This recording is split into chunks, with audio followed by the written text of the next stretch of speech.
This video is sponsored by Squarespace. Afterparty is a mystery show on Apple TV, and it has come highly requested in my comment section. Everyone wants to know, can I solve the Afterparty before the reveal? And the mystery in the show, The Afterparty, is who killed Xavier. Now, this is not a recap of the show, The Afterparty. This is me watching the show for the very first time and trying to solve the central mystery before the big reveal at the end of the season. So after every episode that I watch, I'm going to jump in here with you and break down the different suspects, theories, and clues that I have trying to solve this mystery. And after each episode, I am going to lock in a guess for who I think killed Xavier. That way, at the end of this video, when we find out the big reveal, we can look back and see exactly how close or far off I was from getting it correct. With all of that out of the way, let's jump into the first episode of The Afterparty. This is a murder.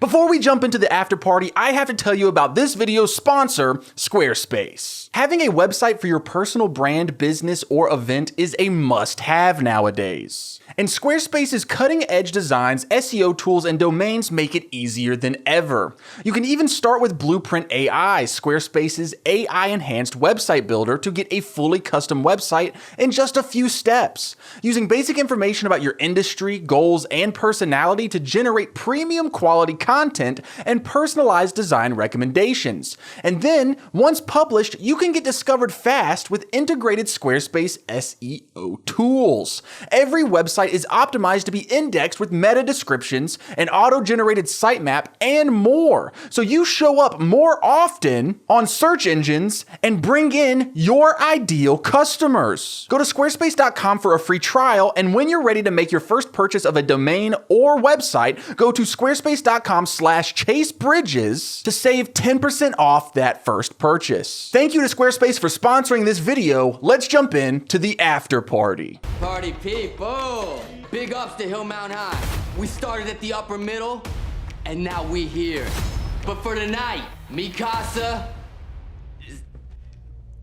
I mean, you know how the rest of that goes. Whoa! All right, everybody, I have watched episode 1 of The Afterparty, and this show has a really fun gimmick. So from what I understand after watching the first episode is that each episode is going to be from the different perspective of a different character that is involved in the mystery. And each character's perspective is going to be in its own genre, I think. So, for example, in this first episode, the detective who is trying to solve the mystery has pulled aside the first suspect, Anik, and asking him for his side of the story of what happened that night. Because all of this, the reason it's called the Afterparty is because all of this happens at the afterparty of a high school reunion. That's the whole hook of the show, right? A bunch of grown adults went to their high school reunion, went to an afterparty, and then someone died. And that someone was the host of the Afterparty,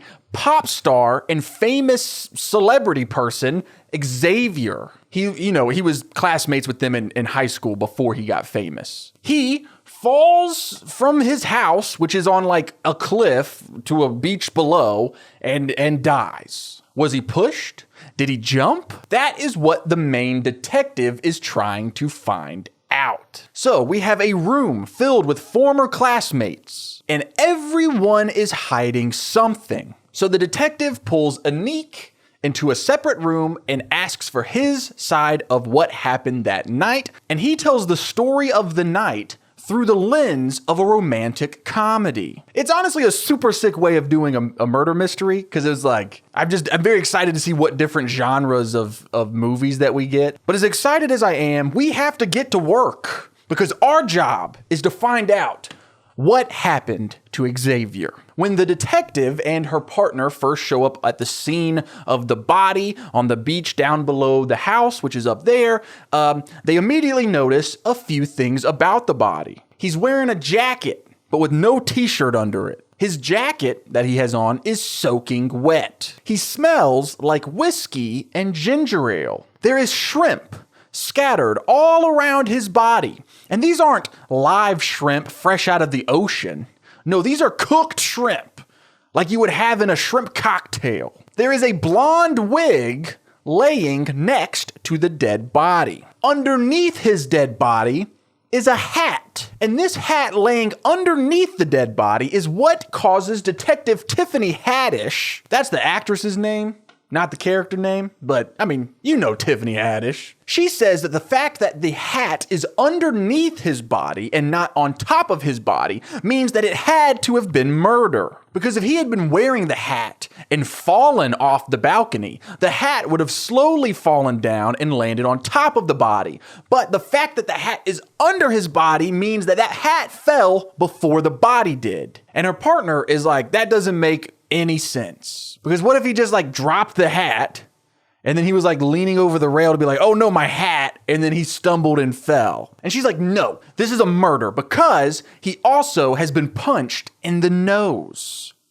And we're going to get back to this later, but for now, we're going to move on. We're just going to take it as a fact at this point that he has been murdered, even though we do not know that for certain. Inside of the house, they find a random puddle laying in the floor. An arrow has been shot into a poster on the wall. And the poster was of a movie that Xavier had done called Hungry, Hungry Hippos. The detective also notices that the main suspect for this episode, Anique, is also soaking wet. The detective overhears two different characters talking, Chelsea and Brett, and she hears Chelsea say, I know what you're hiding in your car. And Brett says, well, I know what you said to me in the hallway back at the reunion. And they both look at each other and they go, nobody needs to say anything. Okay, so now we've already got a couple secrets from some of the characters. Plus, there is a drop of blood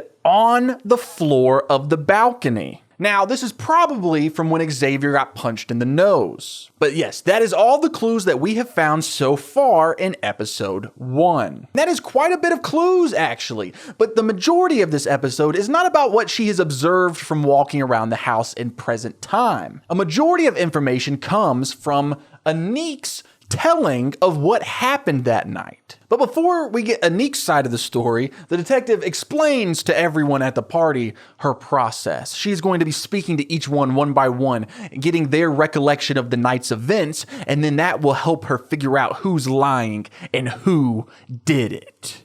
So before we even get to Anique's majority of this episode retelling, we get a very short retelling of the events of the murder from Indigo. Indigo is a very eccentric lady, and she gives her perspective of the night through the lens of an art house film. And the reason that we get her perspective first is because Jennifer, well, technically there's two Jennifers, Jennifer 1 and Jennifer number 2. One of the Jennifers goes, it was Anique because Indigo saw him do it. And Anique is like, whoa, I did not do it. And she's like, yes, huh, because Indigo saw you at the scene of the crime. So Indigo proceeds to tell everyone what she saw. She saw Xavier peeing off the balcony and onto one of the Jennifers. I believe it was Jennifer number 1. Indigo also saw Ned. Ned is Jennifer number 1's husband. She sees Ned pranking Anique, who is passed out drunk on the floor. Ned is like stacking beers on him and pouring beer all over him, which explains why Anique is soaking wet. So, hey, we already got one clue figured out. Indigo then saw Anique wake up from being passed out, noticing the prank that happened to him. He thinks it was Xavier. And so she sees Anique go upstairs to Xavier's bedroom to confront him over it. Right after he runs up the stairs, we hear Anique yelling, and then they look over the balcony and see that Xavier's body is down below on the beach, dead. Indigo walks upstairs and sees Anique looking over the balcony and going, oh no, right at that exact moment. So, because of this, and because there seems to be a witness, Anique is the prime suspect for Detective Tiffany Haddish. Now, usually, when I'm trying to solve stuff like that, since Anique is our first suspect, I would usually just go, obviously not him. It's never the first suspect. But I think we need to look at this show through a different lens, because the order in which we learn the information is not going to be important. We are going to be hearing the same night told over and over again, the same events over and over again, just from different perspectives. So we need to keep that information in mind, because just because Anik is telling us the story from his point of view, it does not mean that it is accurate to what actually happened. He could be an unreliable narrator. Because in this episode, he does come across as if he is the main character of the show. And I guess he could be, but also this is just the first episode and he is the first perspective in which we are getting. So we could get to episode 2, which is someone else's perspective, and they seem like they're the main character of the show. And then we don't need to, Anik doesn't have that plot armor of being the main character at that point. Because don't get me wrong, after I finished episode 1, I was rooting for Anik because he's so likable in the episode. But he is the one telling the story, right? So he might be making himself seem more likable than he really is. So let's finally jump into Anik's tellings of the events from that evening, from the high school reunion all the way to the after party where Xavier is killed. He is telling the story through the lens of a romantic comedy because he was at the reunion that night for one reason and one reason only: love. The girl he had a crush on in high school had emailed him and asked him to come to the reunion. Her name is Zoe. So Anik shows up to the reunion so that he could try to rekindle the romance between him and Zoe, because get this, Zoe is recently divorced and ready to coerce. I tried to do like the single and ready to mingle thing. I tried to make my own version. I'm sorry. Anyway, Anik shows up to the reunion, immediately runs into his old best friend, Jasper. Jasper is very charismatic, very goofy. The two of them run into Chelsea. Now, Jasper claims that Chelsea had a breakdown and is now crazy, to which Anik comments, from class president to hot mess. Then the two of them run into Walt. Now, Walt is a very funny character because Anik and Jasper have absolutely no recollection of Walt. They even make a joke of like, did you even go to school with us? And Walt is like, no one paid attention to me in high school. Tonight will be different. I'll make sure that they don't forget. So he's pretty goddamn suspicious, am I right? I live in America. You cannot say stuff like that in a school. I mean, honestly, I'm ready to just lock Walt in as the killer right here and right now. We can just end this video early, go home. We can go watch a Good Mythical Morning instead of this video right here, because no one remembers this guy being at school with them. And he keeps saying creepy stuff like, I'll make sure they don't forget. Not this time. If I had to guess, I'm thinking serial killer. Serial killer showing up to a high school reunion that he was not in attendance of and just killing people. Maybe stalker, because remember, Xavier was a pop star and a celebrity. Oh well, moving on. Anik goes on to say everything that happens at the reunion. He runs into Brett. And Brett is at the reunion for only one reason as well. He's there because of his ex-wife. You guessed it, Zoe. The woman that Anik is in love with has just recently divorced from Brett, another person who was in high school with them. And he just wants to make sure that no one bones his wife. Ex-wife. And he even says, if anyone touches her, I'll kill them. We learn that Zoe is the vice principal of that very school. Her and Brett got divorced because he was cheating on her. And that is where we get a line of dialogue from Zoe that I think is going to be the most important line that we get in this entire show. I think it is setting up the theme of the show. She says, and I quote, "People are more complicated than we think." And when she says this, she is talking about her ex-husband, Brett, because she's saying that he's not a bad guy. In fact, he is a great dad to their daughter. And this line of dialogue, this is the theme that I'm going to be latching onto while I try to solve the mystery. I think is going to be what helps us solve this thing. People are more complicated than we think. As we are going through this show and we are seeing the night's events happen through the perspectives of different characters, we are going to learn how complicated seemingly simple things are. Like, we take a character like Brett and we're like, okay, he's an asshole. He cheated on his wife. He's extremely controlling because he's at the reunion, making sure she doesn't flirt with anyone. But that is how Brett is coming across in the version of the night coming from the guy who is actively trying to get with Zoe. Anik is the one telling the story. Anik is telling us who Brett is, and he's making him out to be the asshole ex-husband of the girl that he thinks is perfect. Because Anik wants to be the nice guy who steps up and saves her from the bad guy. But what if that is not the full truth? What if we get to Brett's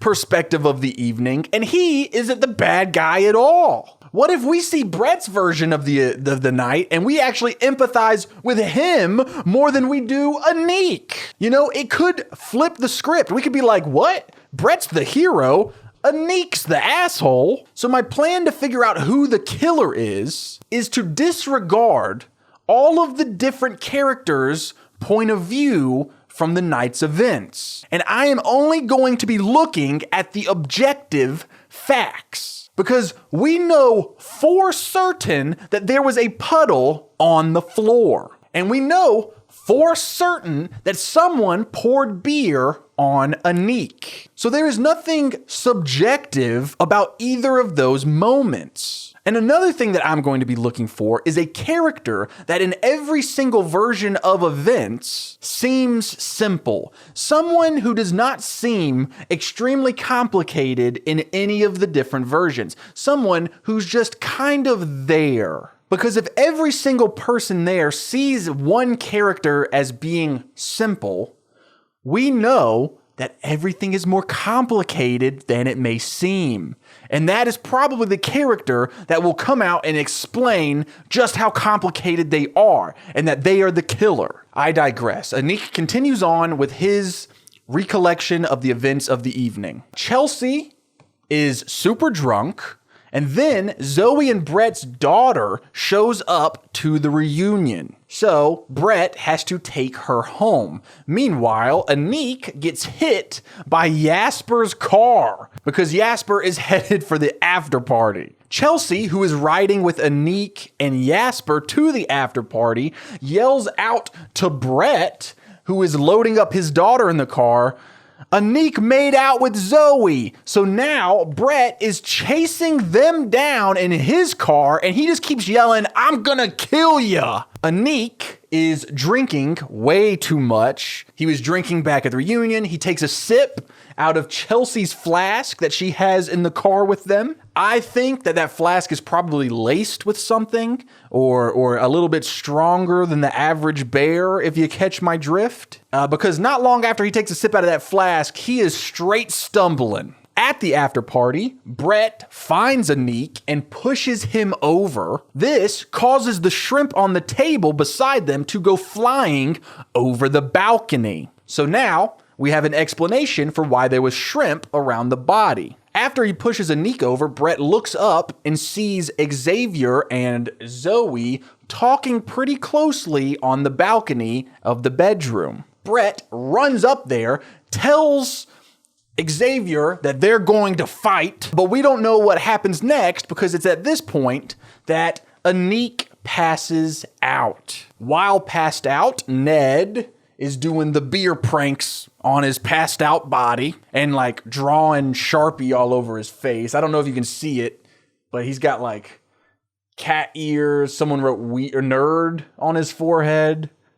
Oh, dork is written on his cheek. When Anik wakes up, he immediately assumes that it's Xavier and he runs upstairs to confront him. And of course, we all know what happens next, but we actually get to see it from Anik's point of view this time. Before, we just knew that the body was down below and Anik was standing up there by the balcony. But in Anik's version of the story, by the time he got upstairs, the room was empty And he didn't even realize that Xavier's dead body had been seen by the rest of the party until he got back downstairs. Now, we flash forward back to present time, where, Anik is talking to the detective and explaining everything that had happened that night. The detective is very suspicious of Anik because of the jealousy that he has very clearly laid on the table in his story. Tiffany Haddish is like, so you essentially just confessed to me that you were jealous of him and you disliked him.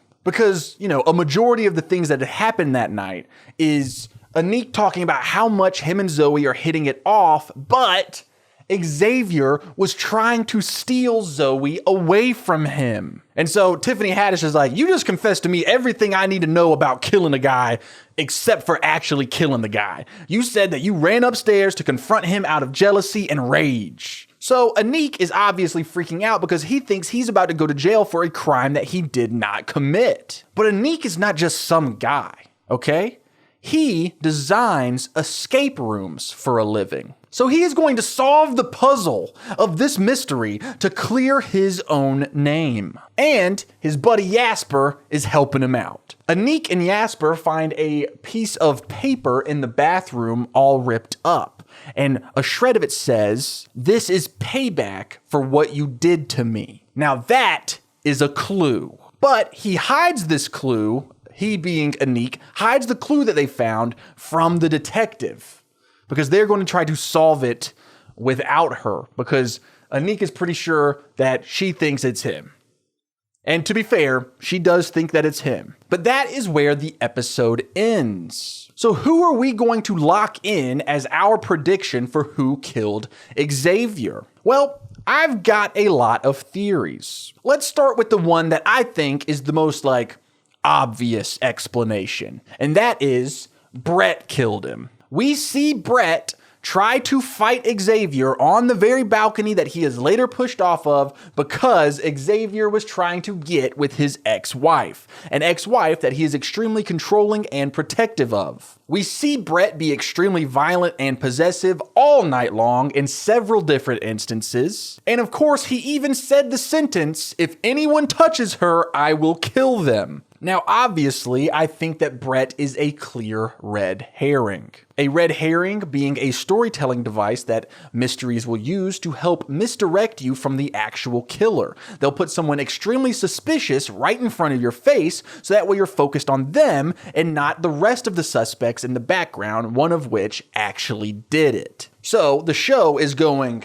look how suspicious Brett is, so that we're all like, oh, it's gotta be Brett, right? Meanwhile, one of the other suspects on the board is the real killer. So what I'm trying to say is, I do not think that Brett is the killer. My next theory is something that I mentioned earlier, and that is, I do not think that Anik is necessarily innocent. Just because his version of the night shows that he didn't do it does not mean that it is accurate. Because remember, we also got a little bit of Indigo's version of the events. And in her version, Anik looks like the obvious killer. So I want to make sure that we don't get caught up as an audience in Anik's version of the night, because this is our first version of the night that we are hearing, and taking it as fact. Now, I will say I find it unlikely that he's the killer, mostly because it seems like he's passed out for a big chunk of the night. And while a lot of the people at the party think that Anik ran up the stairs and pushed Xavier off right there in that moment,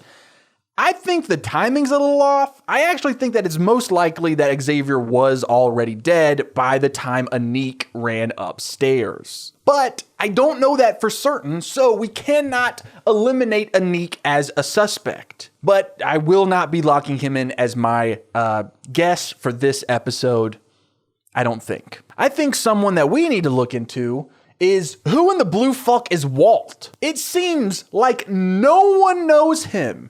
Not a single person there that night seems to know or remember going to school with him. And he is in the background of almost every shot we get in this episode. If you see a scene of Anik and Zoe talking, he is in the background. And he's not just some random extra character that they used for a gag, because he has a pretty obvious story arc. right? You do not introduce a character who says the line, "I will not be forgotten tonight," and then not follow up on that later down the road. Could he be the killer? Maybe. I think it's probably more likely that he is going to be the person that helps the detective solve the case. Like, I'm thinking in like the final episode, the detective is like, "I have no idea who it could possibly be. I've followed every lead. I've got nothing." And then Walt, who no one ever remembers and is in the background of every shot, is like, "I saw something suspicious." And that will be like the little piece of information that the detective needs to solve the case.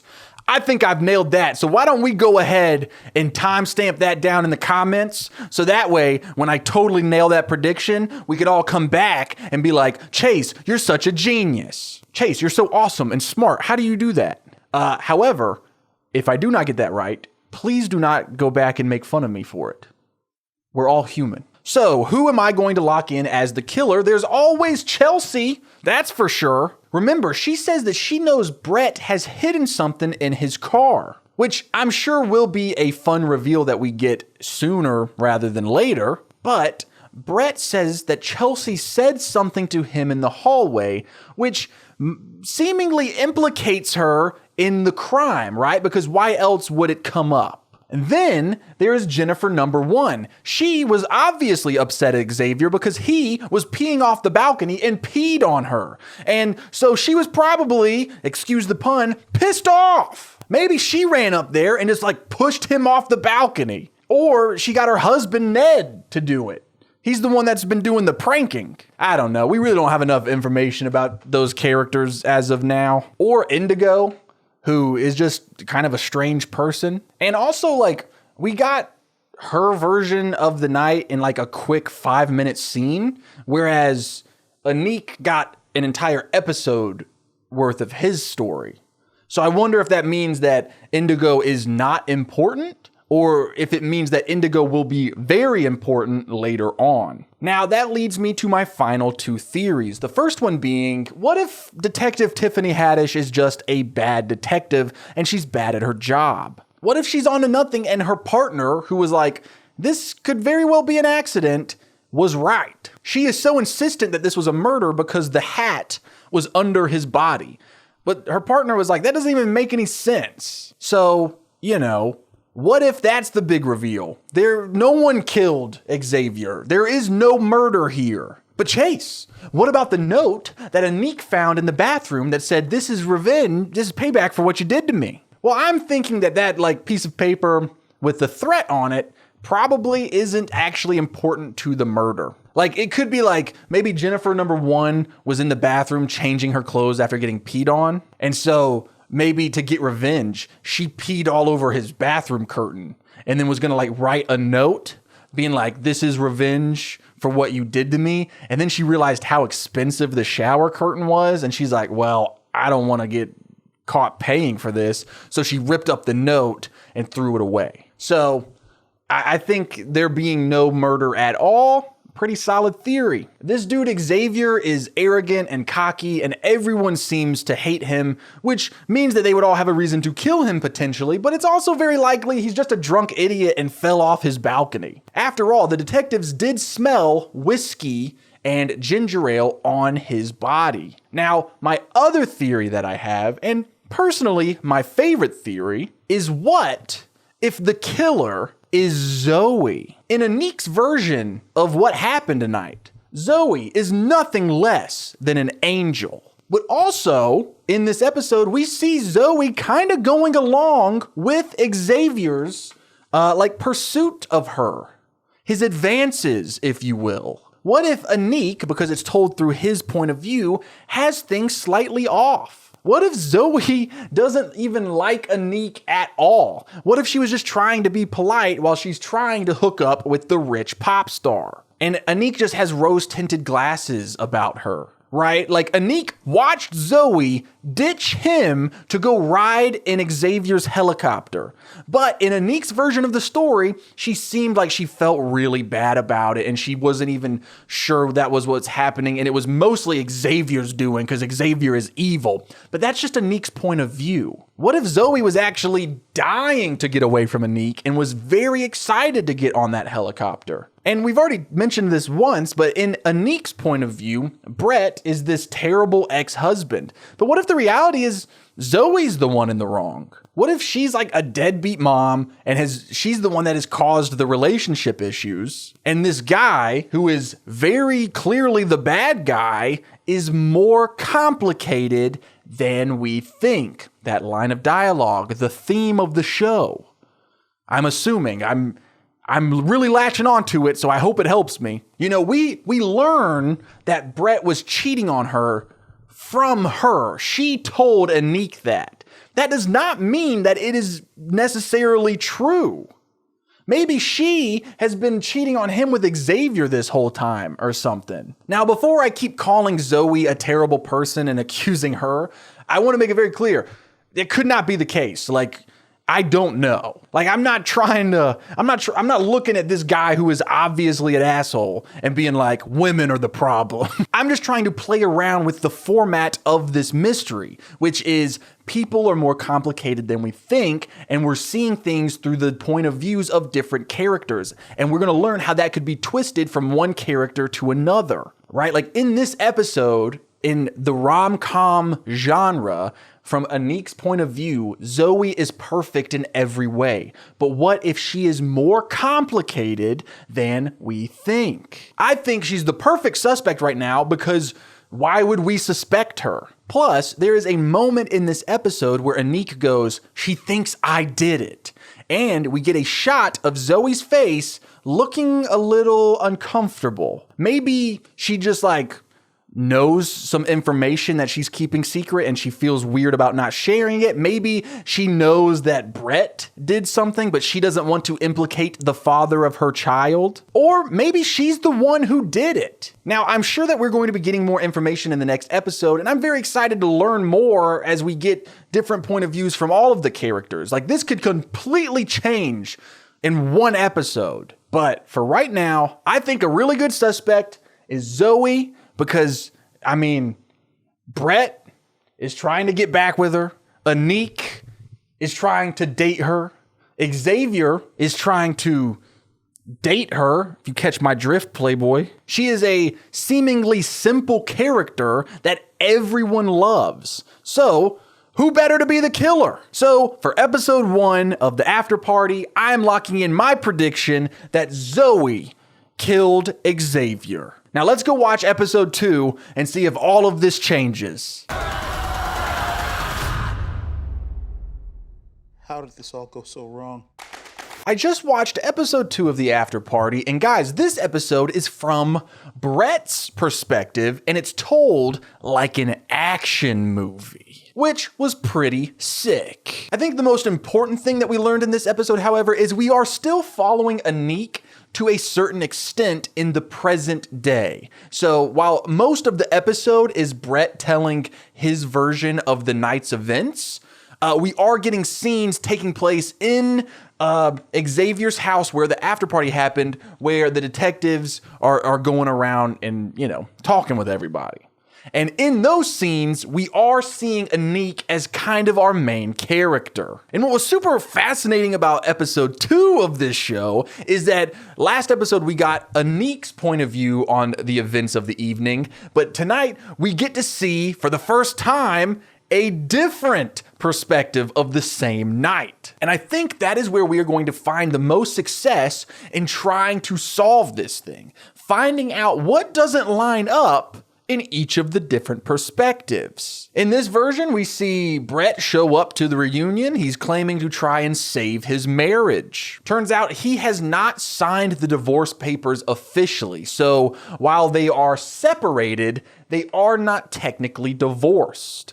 They, of course, being Brett and Zoe. And kind of his main reasoning for being here is he doesn't want anyone to sleep with his ex-wife, which is not very different from the perspective that we got last episode when Aniq was telling it. We do learn in this episode that Brett and Xavier, who his real name is Eugene. That's what he went by in high school, was Eugene. They have beef because apparently back in high school, Brett used to bully Eugene, aka Xavier, aka the dead guy. The two of them, Brett and Xavier, have a literal pissing contest in the bathroom at the reunion. And Xavier tells Brett that he is going to get back at him by sleeping with Zoe. Now that makes Brett furious. Brett then runs into Chelsea in the hallway. Now remember, we heard about this conversation last episode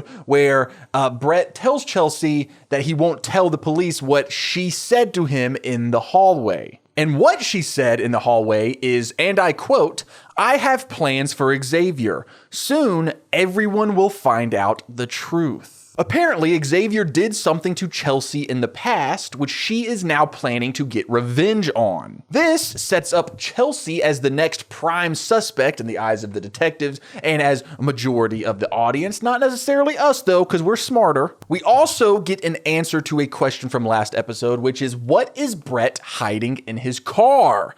The answer may surprise you. Or if you've been paying attention, probably not. It's his daughter. His daughter's in the car. We see him go to take his daughter home, and then we see him get into a car chase with Aniq and Jasper and Chelsea. Never even occurred to me that the daughter was still in the car. But here's something really cool. So just like in last episode, we see Brett and Zoe's daughter show up to the reunion. And in Aniq's version of the story, their daughter grabs a cup of alcohol off a table and starts drinking it, while back with her parents. So Aniq panics because he doesn't want to be seen as oh, I didn't do a good job of watching your daughter.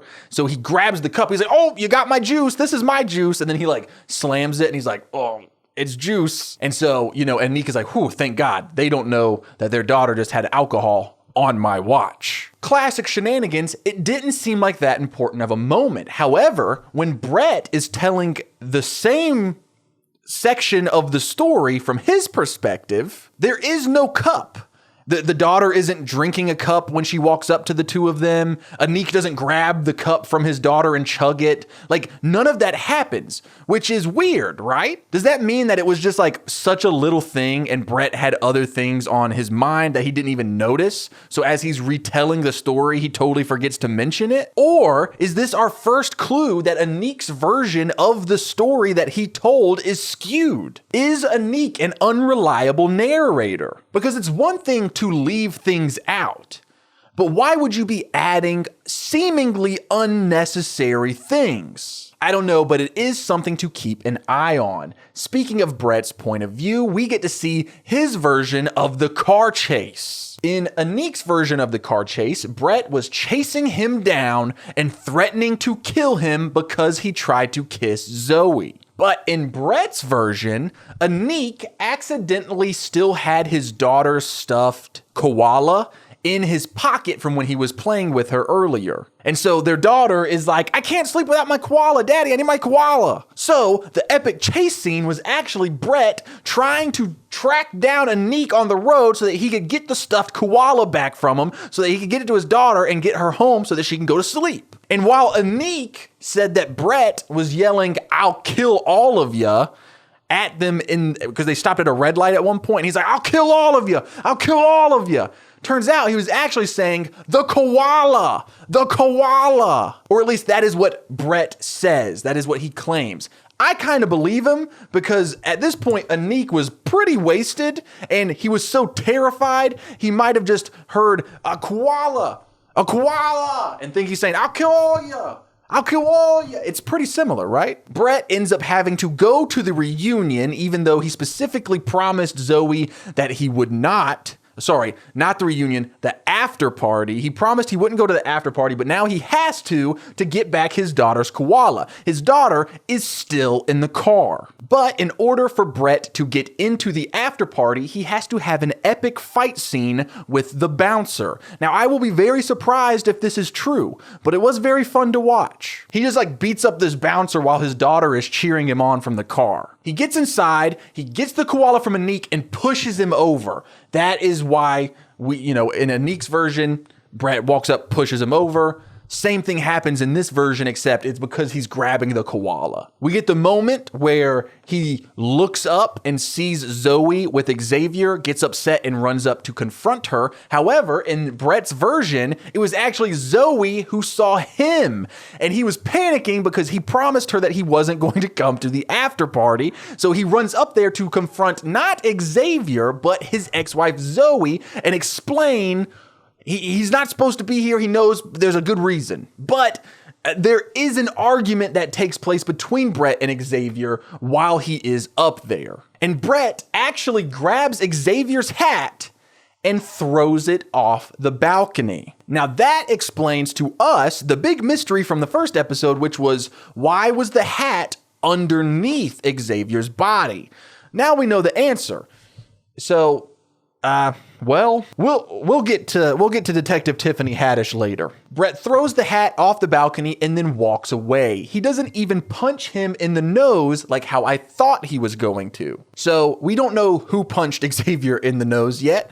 I'm sure we'll find that out soon enough. Brett ends up having a heart-to-heart moment with Zoe where Zoe says, "Ooh, that guy sucks," when talking about Xavier. That makes Brett feel better. That's also very interesting for us because so far in these perspectives, we've seen like Zoe kind of like being into Xavier a little bit. Anyway, Brett sees that his daughter has snuck into the house, and so now he's chasing after her, trying to get her. He finds her, gets her back in the car, goes to leave, but he's got to get his keys from inside. While inside, Xavier's body is found, and now everyone is stuck and locked in the house because there is an investigation. So what is hiding in Brett's car?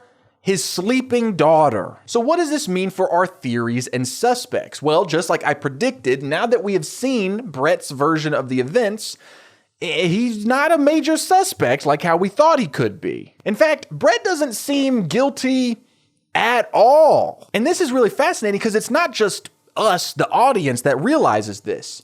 Anik and Jasper, because Jasper is actually the person who installed the AV equipment in Xavier's home, they use the AV equipment so that they can listen in to the detective getting Brett's version of the story. So they are able to hear everything that he is saying. And after they hear Brett's version of the story, Anik says, and I quote, "I was so mad at him, but now I just feel bad. I thought he was coming after me and we were in a rivalry for Zoe, but it was him and Xavier who had it out for each other. It wasn't about me at all. I misread everything." Bam! That right there. Anik says, "It wasn't about me at all. I misread everything." In a show that is about drastically different perspectives on the same situation, we see Anik realize that what he thought was going on was totally off. Brett was not chasing him down, trying to kill him for trying to kiss Zoe. Brett was trying to be a good dad. Xavier was not trying to get with Zoe to punk out Anik. He was doing it to get revenge on his high school bully, Brett. And something tells me that when we get to Zoe's perspective, we're going to realize that she's not just some trophy that all of the guys are fighting over tonight. She is more complicated than that. What else do we learn in this episode that could help us find the killer? Well, this motherfucker Walt shows up in 3 different scenes in this episode, which makes me very suspicious, and he's still doing his little routine. Do you remember me? Do you know who I am? What's my name? And you know, everybody's trying to be polite. They're like, "Oh yeah, no, of course I remember you." And he's like, "What's my name?" And they're like, "We don't know." They don't know his name. They don't know him. They don't remember him. Something that we need to point out is that Jasper has been in Xavier's house before because he is the one who set up the AV equipment, which means that there could be more to Jasper than just being the fun, goofy best friend. He could be trying to get back into the house for some notorious reason other than the one that we're getting, which is Jasper wants Xavier to sing on a song with him. We find out that Indigo is an activist, and she is trying to fight back. She's trying to fight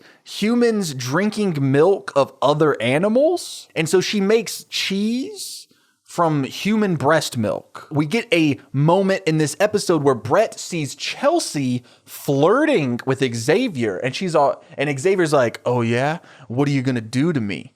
And he means it in kind of a like, what you gonna do to me? But knowing that she is set out for revenge, something tells me that what she's going to do to him, probably not the nicest thing. Probably murder. Because that's the thing, Chelsea is heavily set up as the next major suspect, in the same way that Brett was made out to be the major suspect in Anik's version of the story. Another thing that we see, we, the audience, no one else in the show, just us, we see that there is a hidden camera in Xavier's bedroom pointed right at the balcony where it most likely caught who killed Xavier. The last thing that is important to bring up about this episode is in between Brett telling his version of the night, we are seeing scenes set in modern day of Anik and Jasper trying to solve the case from the bathroom. Remember how I said that Anik found like a torn up piece of paper that said the thing about getting revenge? Well, Anik finds the rest of the ripped up paper and is starting to put it back together. Anik and Jasper think that this note that they have found that was shredded is a note threatening Xavier. But I don't think it's that at all. I think it's probably song lyrics. Now that we know the information that Xavier was trying to sleep with Zoe to get back at his high school bully Brett, I'm thinking that this is a song that Xavier was writing to Brett, being like, "This is payback for what you did to me." That's how he sounds in the song, because he's always like, "Oh, let me write down, I got an idea for a song," and then he sings it like that. And like when they're in the, I said that they have like a literal pissing contest at the bathroom at the school. There is a moment where he like pulls out his phone and he's like, "I'm gonna sleep with Zoe," and then he goes, "Bathrooms have great acoustics." Where did they find this note? In the bathroom, Xavier's bathroom. So he was probably writing the song in the bathroom. My theory is that Xavier wrote this song for Brett, and after he hooked up with Zoe at the party, he was gonna be like, "Everyone, I'm gonna perform a song for you," and everybody's gonna be like, "Oh my gosh, Xavier's gonna sing us a song at the after party," and then he sings the song about getting revenge on Brett by sleeping with Zoe and embarrassing him in front of everyone. So I think that's a really fun theory. It doesn't necessarily mean that that is the case. It could be someone threatening Xavier. Maybe someone like Chelsea, who is plotting revenge on Xavier for that night. It could also be Jennifer number 1, who Xavier peed on off the balcony. I think that we'll be finding the answer to this relatively soon because Anik and Jasper realize that the handwriting on the note is the same handwriting that someone wrote on Anik's face, on his neck. So now they're on a mission to go around and get a handwriting sample from everyone and find out who is the person who wrote on Anik's neck. Because if it matches the way that they do the E's, then they know that they're the one who wrote the note about getting revenge. But if I'm being completely honest, I think it's song lyrics. That just makes the most sense. So who am I locking in? Who do I think killed Xavier? Honestly, I think the theory that he just fell off the balcony of his own accord is still solid. Remember earlier when I said that we would be talking about Detective Tiffany Haddish? Well, this is where we're going to do that. Remember, the reason that she thought that this was foul play, that this was a murder, was because the body was on top of his hat. But we find out in this version that Brett threw the hat off the balcony way before Xavier died. So the reason that he landed on top of the hat is because the hat had been down there for like an hour already. Same with the shrimp, right? We saw shrimp all around the body. That shrimp had been there since almost immediately when the after party started because Brett pushed Anik and knocked over the table of shrimp and the shrimp went flying over the balcony. I think that that's a solid theory. Even her like cop assistant partner person was like, I don't think this makes any sense. It could probably be an accident, but she is like determined that it is a murder. It might not be, but if it is, I have another theory. Now, I have changed up my theory just a little bit from last episode where I locked in Zoe, but I do still think it's Zoe. When I locked it in last time, it was, what if Zoe is actually evil? You know, I don't think she's actually evil. I think all night long, Xavier is all over her. We know for certain that he is trying to sleep with her. What if, when they're up there on the balcony, he gets a little too handsy, she panics, she pushes him, he falls off the balcony. She didn't mean to, she was just protecting herself. But now she's panicking and trying to not get found out. She has a daughter. And where I really think that I'm cooking with this theory is so far, we have gotten two perspectives of two men who are madly in love with Zoe, Brett and Anik. And in both these versions, Zoe is perfect in every way, and she's calm, cool as a cucumber. But what if when we see Zoe's version of the night,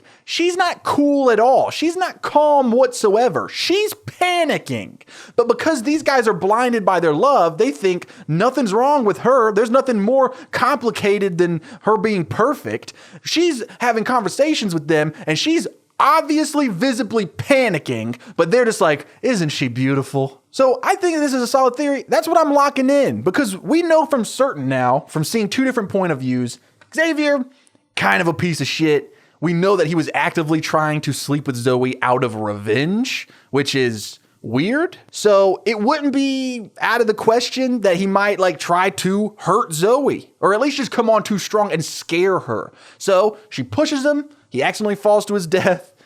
Oopsies. It's self-defense, but she's freaking out because she thinks she's going to go to jail. She doesn't want to go to jail. She has a daughter. She has a life. She's a vice principal, for Christ's sake. So that is what I'm locking in. I am locking in Zoe as the killer, but this time, not because she's evil, because it was an accident. Let's go watch episode 3. Celebrity humanitarian Xavier was found dead tonight. His body discovered on the cliff during an after party for his high school reunion. This is a murder.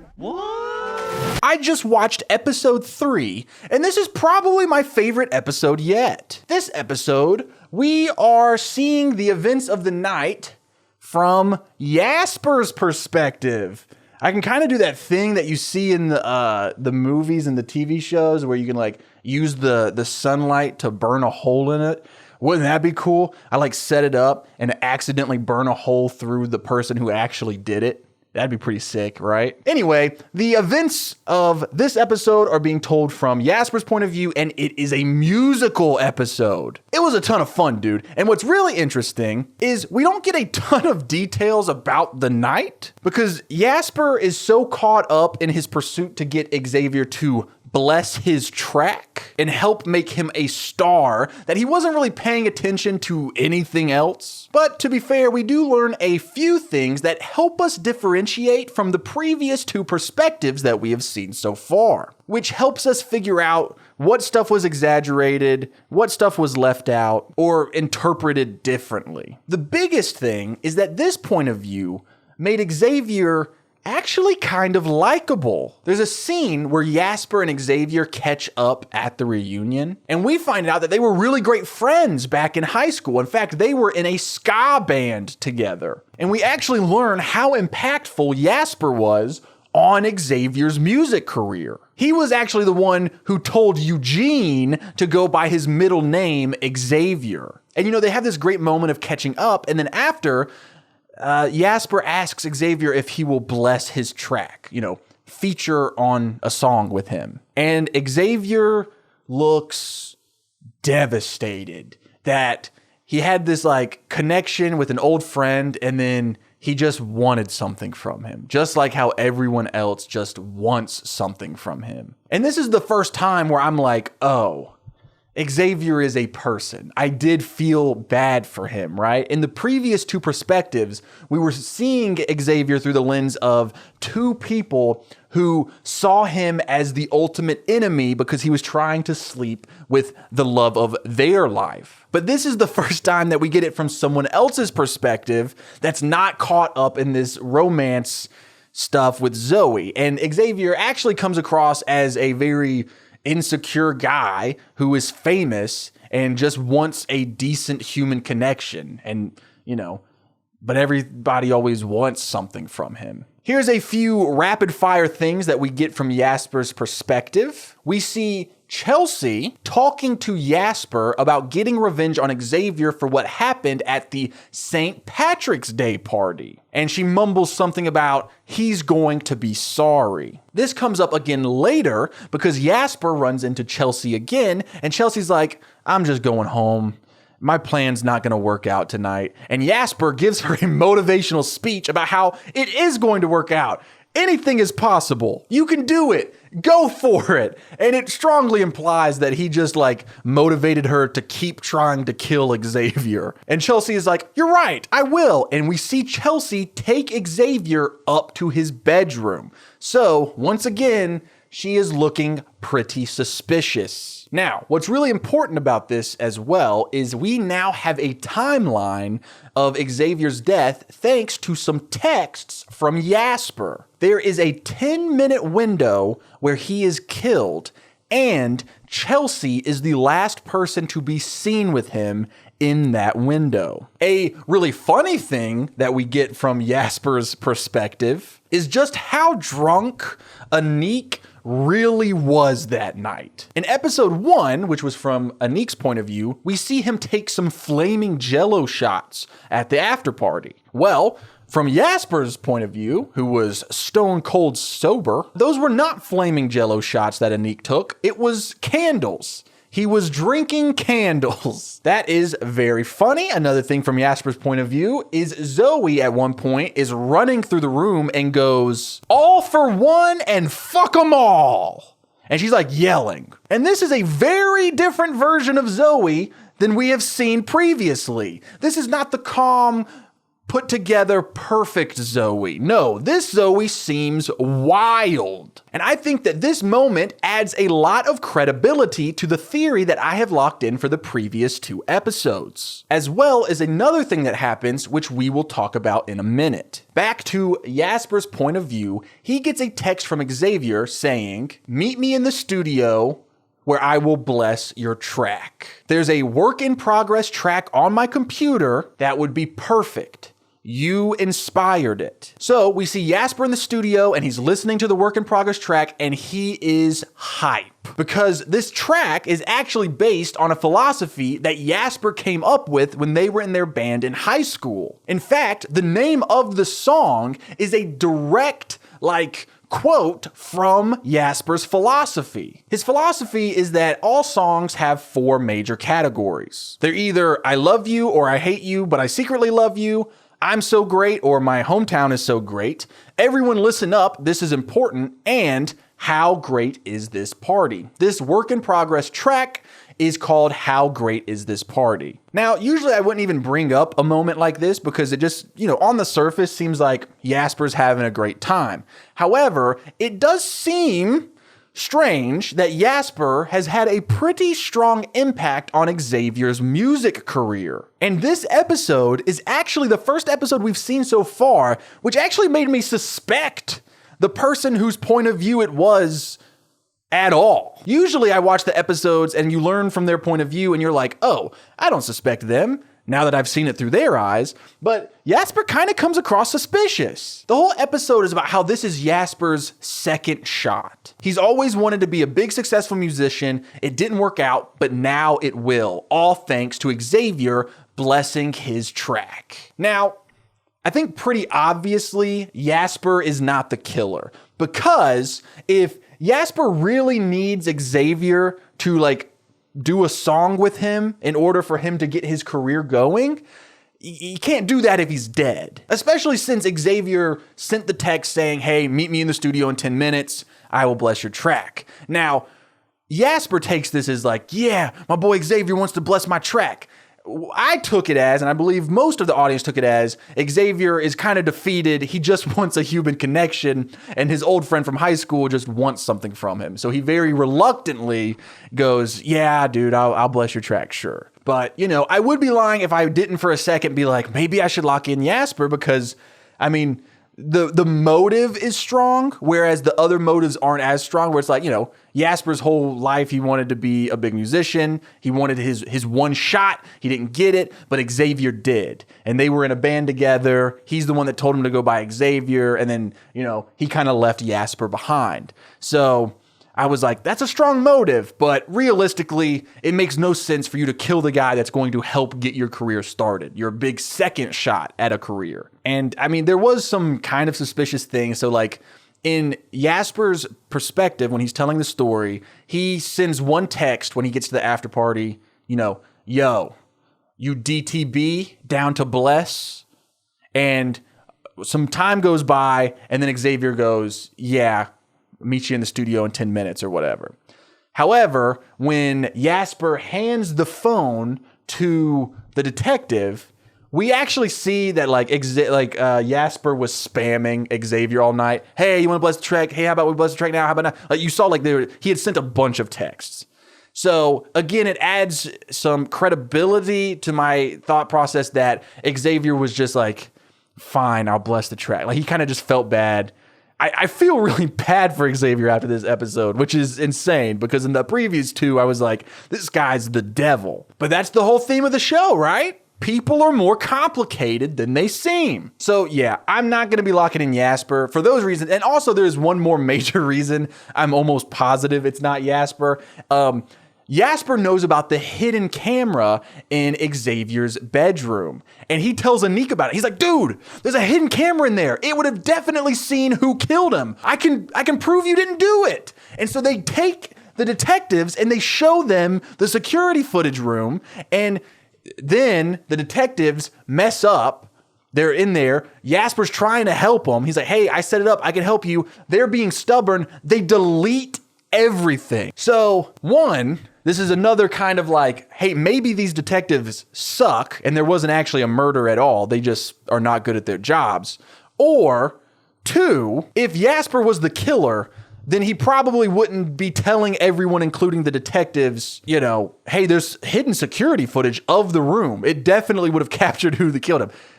No one else knew about that except for Jasper, and he willingly shared that information because, say the detectives weren't incompetent and didn't delete all the footage.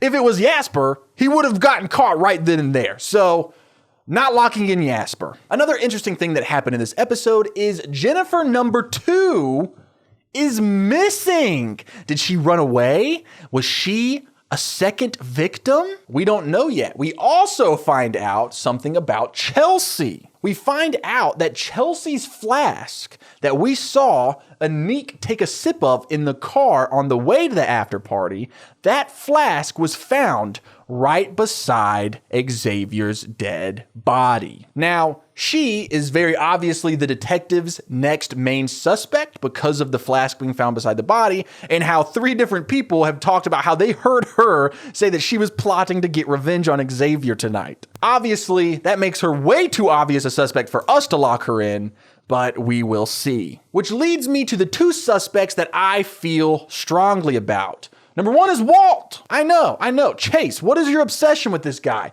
You don't understand. Walt is always there. Like, he even gets like a quick 2-second line in one of the musical numbers in this episode. He is so heavily involved in the show while also not being involved in the show. Plus, in the B story of this episode, in between us hearing Jasper's version of the night's events, we see Anik running around getting the handwriting samples so that he can figure out who wrote on his neck and therefore wrote the revenge note that he found. Now, again, I don't think it's a revenge note. I think it's song lyrics that Xavier wrote himself, so I don't even think it matters, but it is a major part of this episode, so we're talking about it. And we get a moment with Walt when we're getting the handwriting samples that made me go, as a detective, which is something that really smart and intelligent detectives say, unlike the dumbass detectives in this show, who delete the blatant security footage that shows the murder happening, Well, when Walt goes to do his handwriting sample, like halfway through, Anik sees Zoe and just walks off. So he didn't get to finish his handwriting sample, which is, on a surface level, a very funny joke about how everyone thinks Walt is forgettable and doesn't care about him. But he didn't finish the handwriting sample, which means that he could have been the one who wrote the note. And that actually leads us directly into my second suspect, which I think we all see coming, Zoe. While Anik is getting Zoe to write her handwriting sample, probably due to the fact that he's madly in love with her, he slips up and actually says that he is trying to test everyone's handwriting to compare it to something else. And while he doesn't explain to her why or how it might relate to the killer, he does mention that. And then after Zoe walks away, Walt, who was in the background of this scene and overheard the whole conversation, goes, you told her what you were doing before she wrote it. What if she changed her handwriting on purpose? Good point, you poor forgettable bastard. So because of that, my Zoe theory is still going very strong. Another thing that adds to this is in the present day version of this episode, not Jasper's recollection, she seems kind of just generally stressed, which is something that we haven't seen her as in a majority of the point of views and even up to this point in present day. So guys, I'm keeping my theory pretty much as is. I think Zoe killed Xavier out of self-defense because he was coming on way too strong, potentially even trying to attack her. So yeah, that's what I'm locking in. This musical episode, super sick. I really enjoyed it. Let's go watch episode 4. Any one of you could be the murderer. And I want to hear your story. The same thing could happen, but you see it in a different way. I want to hear your mind moving.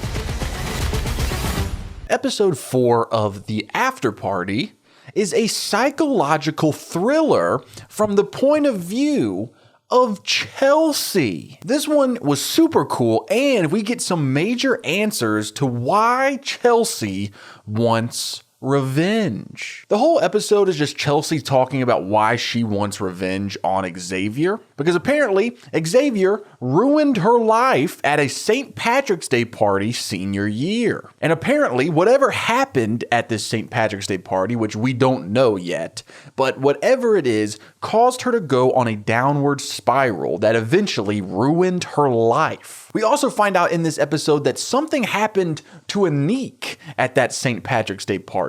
So, that gives theoretically even more reason for Anik to be a prime suspect. So there's a ton of talk about this mysterious party from multiple people, and yet no one wants to talk about what it is that actually happened there. But then in the last moments of this episode, Detective Tiffany Haddish demands that someone tell her about what happened at that party 15 years ago. I think it was 15 years. I can't remember if it was like a 10-year reunion or a 20-year reunion. It might have been 15. I'm just making stuff up at this point. Anyway, back to this episode, Chelsea is getting texts from an unknown number saying stuff like, "Do not come to the reunion, or else there will be trouble." So she gets nervous about this. Is someone out to get her? She gets to the reunion and everyone thinks that she's toxic. They think that she's crazy. And it doesn't help matters that, and guess what? We find out in this moment, she was the person that Brett was cheating on Zoe with. That's right. Brett was cheating on Zoe with Chelsea. So when we see that Chelsea's getting these threatening text messages, immediately I'm like, this could be Zoe. She does not want her husband's mistress or ex-husband's mistress showing up at the reunion when it's supposed to be her night. She doesn't even want her ex-husband there. She had made him promise not to come. But these texts that Chelsea is receiving are getting pretty harsh. Can't you see you're not wanted here? Leave before it gets worse, and you're going to wish you never came. The texts are getting more and more threatening throughout the night. And then to make things even wilder, someone is following Chelsea around the school. In classic thriller fashion, it's very creepy and suspenseful as she's running around the hallways that are, the lights are out and it's a creepy old school at night and someone is chasing her. But then we find out it's just Walt. Chelsea had dropped her keys at some point and Walt was trying to return them. But instead of just being like, "Hey, I have your keys," he was just being mad creepy, dude. But after the reunion was pretty much over, Chelsea gets another text that says, "Do not come to the after party. But Chelsea persists. She needs to go to the after party so that way she can commit her plan of revenge against Xavier. Well, what is this plan, you ask? Well, we actually do have an answer to that. She has 2 flasks in her bag. One of them is drugged with cat tranquilizers. Her plan is to get Xavier to drink the cat tranquilizers. Then she was going to take pictures of him naked and sell them to TMZ. So if you remember in one of the other episodes when we see Anik take a sip from one of her flasks and she's like, Anik, don't do that. It's because he's taking a sip of the one with cat tranquilizers in it, which we kind of called. I thought maybe it was laced with something a little bit stronger because shortly after that is when he starts acting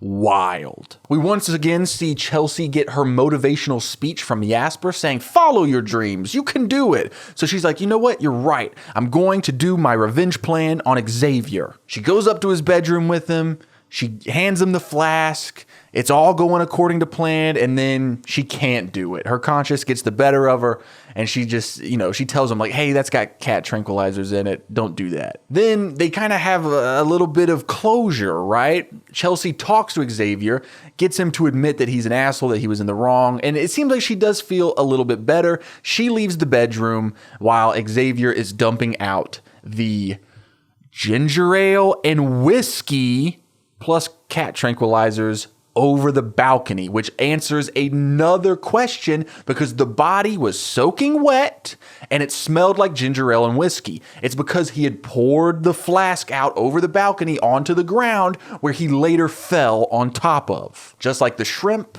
just like the hat, Chelsea goes downstairs, leaving Xavier alive, and has a heart-to-heart with Zoe because remember, she kind of ruined Zoe's marriage. Now, but let me clarify, Brett ruined his marriage, but, technically, Chelsea is a homewrecker. Not even technically, like by definition. But yeah, she does have a heart-to-heart with Zoe. They kind of bond over how bad Brett is at sex. And so it seems like Chelsea kind of got all the closure that she needed from this night. She got closure from Xavier. She got closure from Zoe. And that's the end of her side of the story, which is interesting because we thought that she was the last person to see Xavier alive. We do learn a couple of other things though, like the threatening text messages that Chelsea was receiving stopped when Xavier's body was found. That is suspicious. However, we also find out that Xavier's phone was not on his body when they found it. So either someone has stolen his phone or something has happened to his phone. So what does that tell us? Well, it kind of could open up the timeline a little bit because if someone stole Xavier's phone, then when Jasper got the text saying, hey, meet me in the studio in 10 minutes, it might not have been from Xavier. It could have been from the killer to throw off the timeline. It also tells us that Xavier could have, maybe Xavier's phone was the one sending the threatening text to Chelsea, but it wasn't actually Xavier who was sending the messages, right?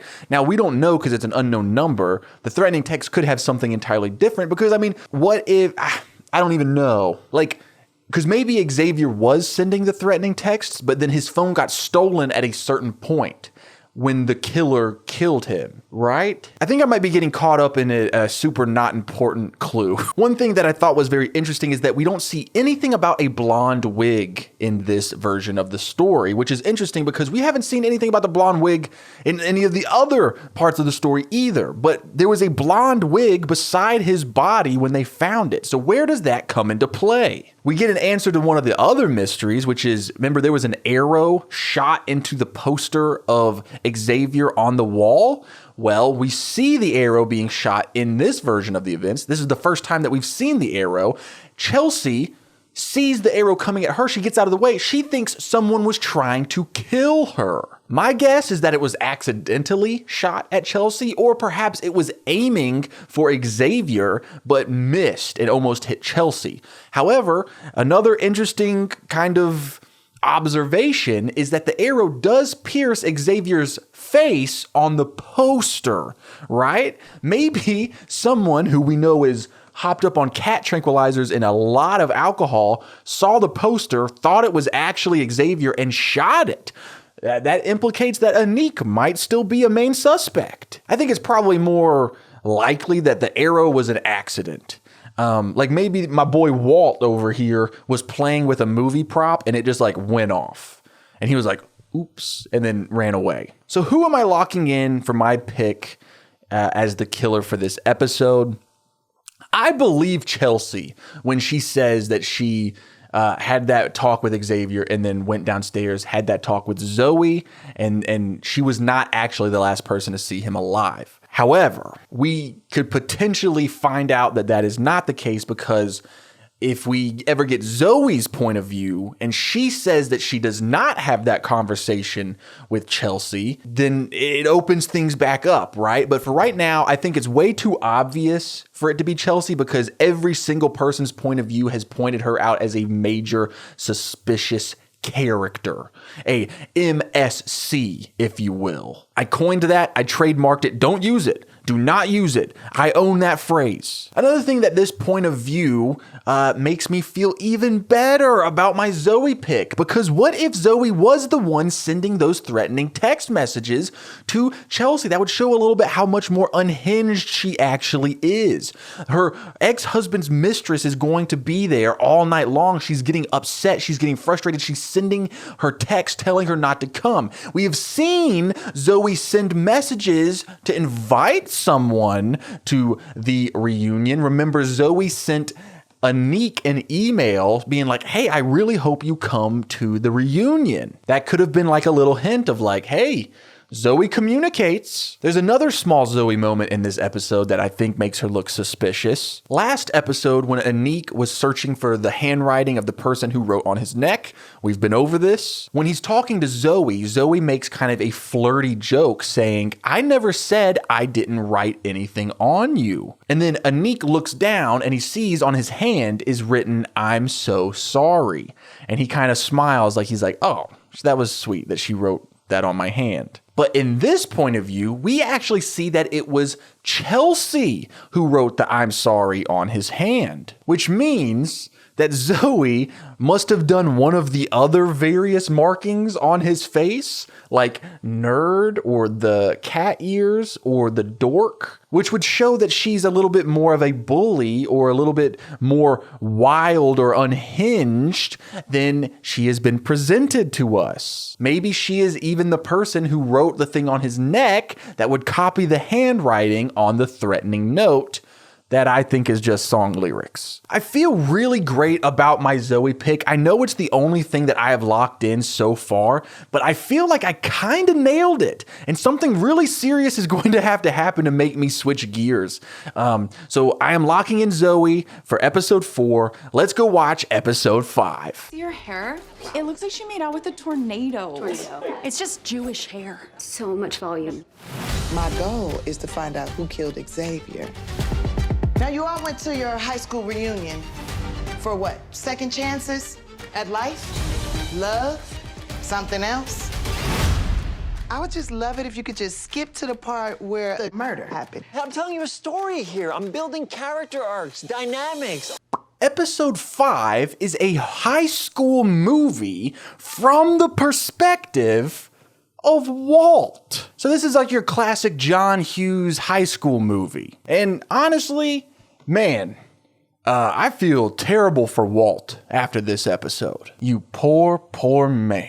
I will say we find out that Walt's last name is Butler, which is, that's funny because the butler always does it, that trope. I mean, to be honest, after hearing what he went through at the St. Patrick's Day party, I feel bad ever having accused him of anything. Does that mean that I'm not going to accuse him again at some point? No. But I do feel bad for him. But yes, Walt is the one who steps up and in front of everyone at the party, including the detectives, he says, I will tell you what happened at the St. Patrick's Day party.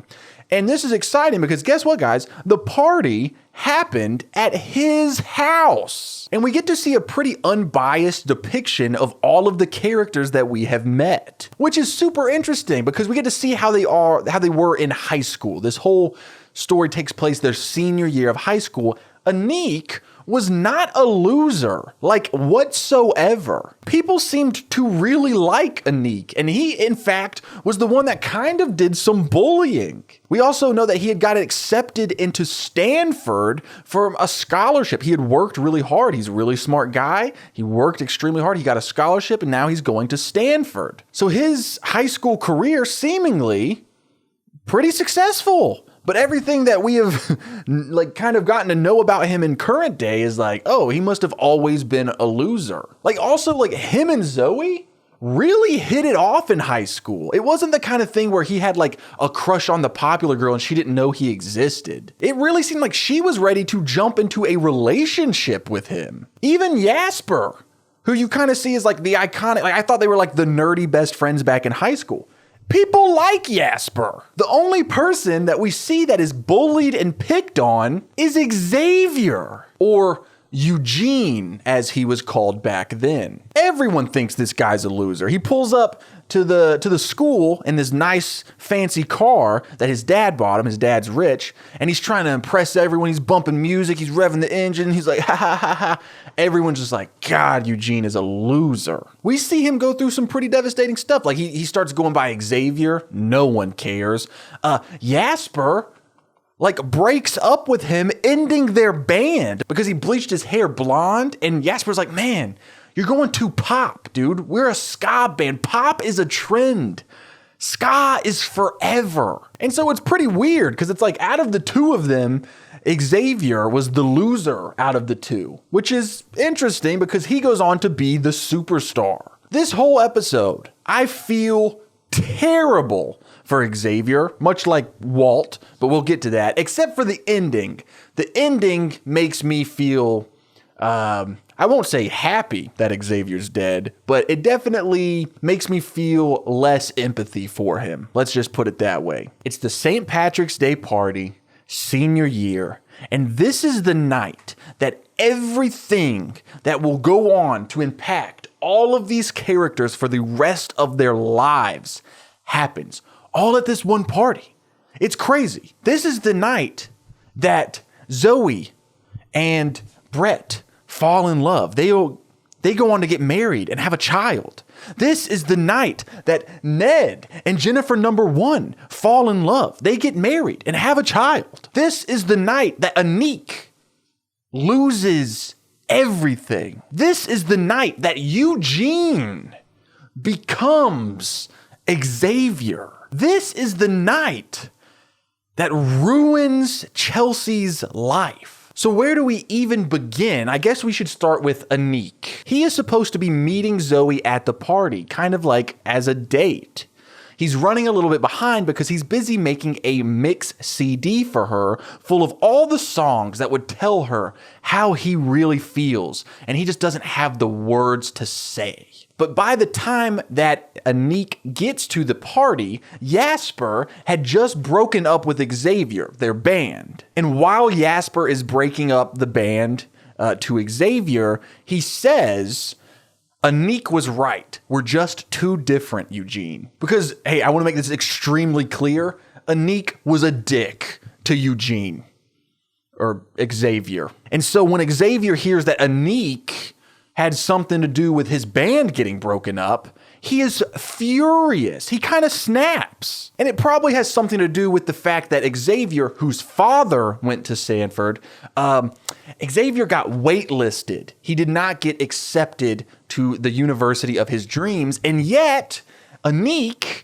who his father is not an alumni, he worked really hard and got a scholarship to get accepted. He thinks that Anik took his spot. So Xavier freaks out, pantses Anik, and then pushes him into the pool. So Anik's freaking out. He's trying to make sure Zoe doesn't see him. And so he skedaddles off to the bathroom to try to dry off the mix CD that was in his pocket so that he could give it to Zoe because he was going to ask her out with it. And while Zoe is waiting and being like, where is Anik? She ends up talking with Brett. They find out they have a lot in common. In fact, they're going to be going to college in the same city next year. Anik walks over and sees them hitting it off so well, is devastated, throws the mix CD in the trash. That mix CD ends up making its way to Brett somehow, who takes full credit for making that mix CD for her, something that he did not do. Anique did it, but Brett takes full credit. They play it. The first song is her favorite song, Angel by Shaggy. In that moment where she is listening to the mix CD that quote unquote Brett made for her,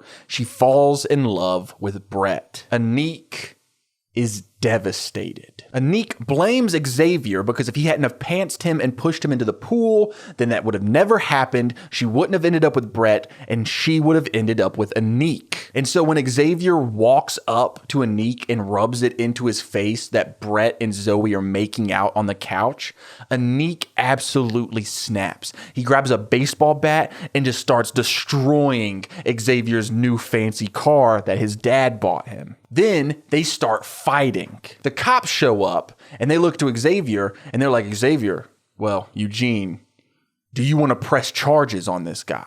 And Anique looks at Xavier and he's like, please, no, please, you can't, like, I'll lose my scholarship. And that is all Xavier needed to hear, because remember, Xavier is waitlisted for Stanford, which means that if Anique loses his scholarship, he doesn't get to go to Stanford. Xavier will get the phone call and he will get accepted into the university. Xavier does press charges. Anique does lose his scholarship.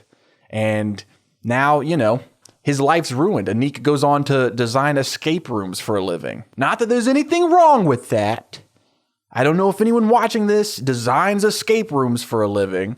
But if you do, hit me up. That would be fun. But Anique is not the only person whose life was ruined by Xavier that night. Well, let me clarify. Anique was the one who took a baseball bat and destroyed the car. So, you know, you got to take responsibility for your actions to a certain extent. But I understand the crash out, you know? Like, it sucks that his life was ruined over it. And it sucks that, like, Xavier, who's dad was super privileged and rich already, like, he capitalized on Anique's misfortune. But, you know, you can't be beating up dudes' car over bad bitches, especially senior year of high school. That's 35-year-old save the marriage behavior. You know what I mean? Will Smith knows what I mean. But what happens to Chelsea and what ruins her life because of this party is 1000% Xavier's fault. And it's devastating, dude. It's the worst thing that anyone has done in this show so far, and that is including the murder. Chelsea is at the party. She's way too drunk. She asks Xavier, because they're kind of hitting it off. Eugene, usually a big nerd that nobody likes, everybody bullies, but Chelsea's giving him a shot. They're kind of getting along. She's so drunk, she said, hey, can you please help me so I can go and lay down? He takes her to one of the bedrooms, lays down. They're kind of goofing off, having a good time, but then he goes to kiss her. She's like, whoa, what are you doing? He's like, you're leading me on. And she was like, get out of here. He's being an asshole. So he leaves. And this is where things get crazy, right? So everyone saw Xavier and Chelsea walk into the bedroom together. So they're all like, ooh, and they're standing outside with a camera. So when Xavier walks out of the bedroom, everyone's there waiting with the camera, and they go, Xavier. And someone goes, Eugene, did you and Chelsea hook up? And he looks at everybody and he goes, yeah. We boned. And everybody's like, oh! And that's not even the worst part, because then, terrible timing, by the way, Walt, who was trying to, it's his own party, no one even realizes they're at his house. Everyone thinks they're like Brett's uncle's house, who was like a soldier or something. And Brett is just like, yeah, this is my uncle's house, even though, man, Brett sucks. But it's Walt's house. He just wants some attention. No one even remembers his name. Actively, while they're in school together, no one knows this guy. So he's like, I'm going to get everyone to remember me. I'm going to streak through the party. So he was in the bathroom when Chelsea and Xavier walked into the room and laid down. So he was like waiting in the bathroom in a robe about to go streak. And he's like, oh God, now I got to wait. So then after Xavier walks out, he's like, yeah, we boned. Everybody's going crazy. Walt was trying to sneak out of the bedroom. He's wearing nothing but a robe. Everyone freaks out even more. They're like, oh my God, Chelsea just had a threesome with Eugene and that stranger that no one knows. Poor Walt. Xavier leans into it. He's like, yeah, we did. And now Xavier's like super popular. Everybody's hyping him up and everyone is slut shaming Chelsea. So back to current day, Walt finishes telling the story of everything that happened that night. Zoe is furious that Brett took credit for that mixed CD, which for people my age and younger, a mixed CD, it's like if someone made you a Spotify playlist of all your favorite songs and sent it to you and was like, yo, girl, made you this. Except back then it probably took a lot more effort. I imagine some sort of software was involved. You had to go buy blank CDs from Circuit City or whatever the fuck you guys had back then. Probably a lot more romantic than just sending like a link. Anyway, Zoe's upset because she realized she was supposed to end up with Anique, not Brett. But, you know, that was a long time ago. What you gonna do? Jennifer 1 immediately accuses Anique of being the killer because, you know, from that story, it's very clear that Xavier ruined Anique's life, if you look at it that way. But then Chelsea is like, well, how about Jennifer 1? Why couldn't it be Jennifer 1? Oh, and by the way, Jennifer 2? Still missing. We don't know where she is. So in an effort to show everyone that he is innocent, Anique shows Detective Tiffany Haddish the note that he had found in the bathroom that was a threat. And turns out I was 100% right. It was a song that Xavier wrote. In fact, went platinum. So now Anique looks very bad. He looks like prime suspect numero uno once again. And it really looks like he is going to be getting arrested for the murder. And that is when Zoe steps up. And Zoe goes, well, how do you know it wasn't me? And everybody's like, what? And then Zoe's like, you haven't heard my side of the story yet. And that is where the episode ends. So I think that next episode, we're probably going to be hearing Zoe's perspective of the night. So that'll be fun. So who am I going to lock in for my prediction of who the killer is for this episode? I do think that I am going to be changing up my theory. It seems like Zoe is actually putting herself in harm's way in order to protect Anique. And I'm not sure that she would do that if she was the actual murderer, unless she just feels very guilty and is like, I can't let him go down for something I did. We still have a lot of like loose ends. What's up with the blonde wig? We haven't seen anything about the blonde wig. We don't know who shot the arrow at Chelsea. We have no idea where Jennifer number 2 is. I also am starting to wonder why Indigo is in this show at all. We hardly see her. Like in the entire backstory of the St. Patrick's Day dance or party or whatever, like the only time we see her is when she's like reading a book on the front lawn as Anique is being arrested. So while there's still a lot of questions up in the air that need to be answered, I'm beginning to wonder if maybe no one killed Xavier. Maybe he tripped and fell or potentially even jumped. Now that we know way more about his life, he's a lot more of a complex character than the kind of asshole fuckboy that he portrayed in the first episode, or at least, you know, from Anique's point of view in the first episode. He is definitely putting on some sort of persona. He wants everyone to think he's this big hotshot, but deep down, he's still just Eugene, the kid that everyone picked on, everyone bullied, no one accepted. He wasn't good at anything. He's not even a very good singer. But because his dad comes from like a privileged position, has a lot of money, he has gotten a step up in life thanks to Anique, you know, losing his spot at Stanford. He's a loser that no one liked until he got famous. And when we saw from Jasper's point of view, when they were catching up, it seemed like it was a really beautiful moment for Xavier. Like, this guy ended our band. He kind of picked on me and bullied me like everyone else, but now we're having a heart-to-heart moment just for Jasper to go, hey, can you do me a favor? It looked like it devastated him. And his death comes right after Chelsea confronts him for ruining her entire life. What he did to her is not just like a silly prank. That is insane behavior. So she calls him out for that. He admits, like, I was an asshole. He really seems like he was like, oh my God, I can't believe that I did that. And then on top of that, you got Jasper blowing up his phone asking for a favor. Maybe it was all too much for him. Now, that does not explain where his phone is, however. I really just have no idea. I don't think it's anyone on the board, but also I'm like There's a major factor with like someone had to have taken his phone. I was so sure that Zoe was the answer, but then after this episode, I'm not so sure anymore. I just hope that maybe we'll learn something in the next episode that'll help clarify a few things, because I'm truly lost right now. I have no idea where Jennifer 2 could possibly be. And at the end of the day, this show is a comedy. So guys, I think what I'm about to lock in, I think I'm going to lock in Walt.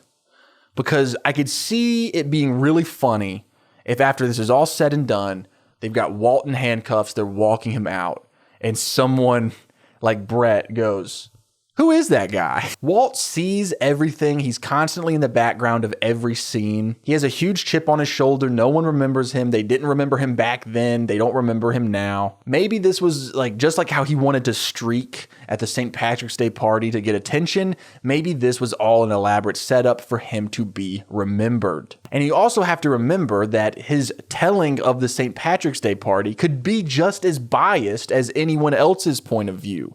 Just because he was kind of a fly on the wall and no one liked him or knew about him, it doesn't mean that he doesn't have his own prejudices and biases. Like maybe he was purposefully telling the story about how Xavier ruined Anik's entire life to get the focus back on him. And the same could be said for Chelsea. So not only would it make sense just as a good solid reveal, he has a method, he has a reason to do it, and they could do a really funny punchline with the reveal. So that's who I'm going to lock in. I'm going to lock in Walt Butler, because the butler always does it. Everybody here hated Xavier. He's the worst. I'm gonna have sex with your ex.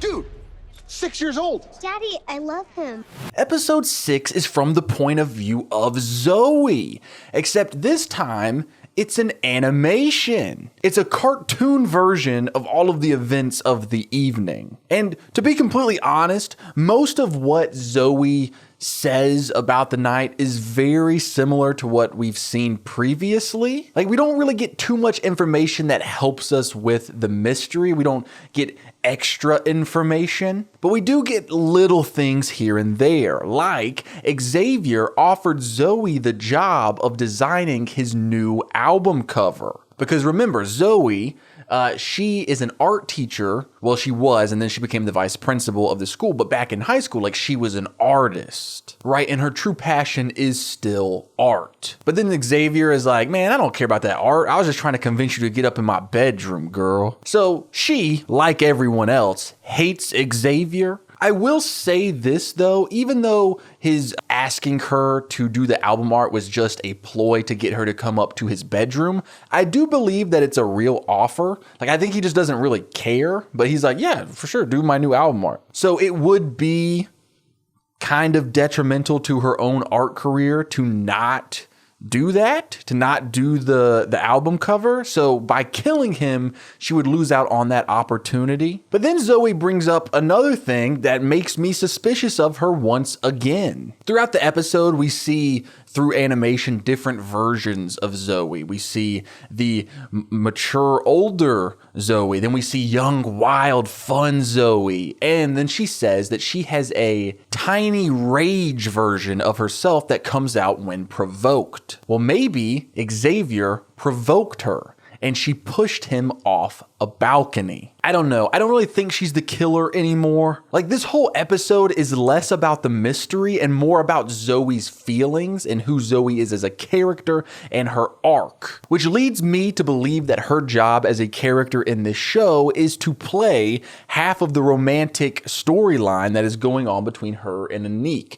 I think it's going to end with them ending up together, which would mean that neither of them are the killer. Plus, she has a daughter to take care of, so it would be kind of weird for her to be the killer and go off to jail and then leave their daughter with Brett, you know? But we do find out that Zoe is guilty of something. She is the one who shot the arrow that Chelsea thought was being shot at her. Zoe, at one point in the party, decides to just let loose, go wild. So she's drinking, she's partying, and she finds the crossbow or whatever and accidentally shoots it. Almost hits Chelsea. That sobers her up. We also find out that Jennifer number 2 which is the Jennifer that has been missing all evening, she was the one who was sending the threatening text messages to Chelsea, because in her mind, she was helping Zoe by harassing the woman who stole her husband. And remember what Chelsea said in the other episode. The harassing text messages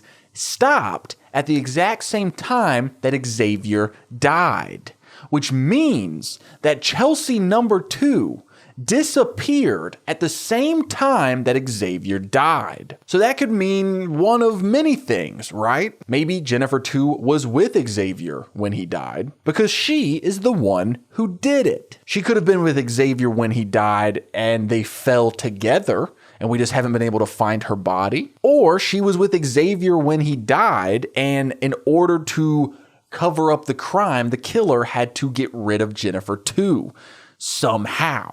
We know that Xavier's plan for the evening was to sleep with Zoe in order to get revenge on Brett.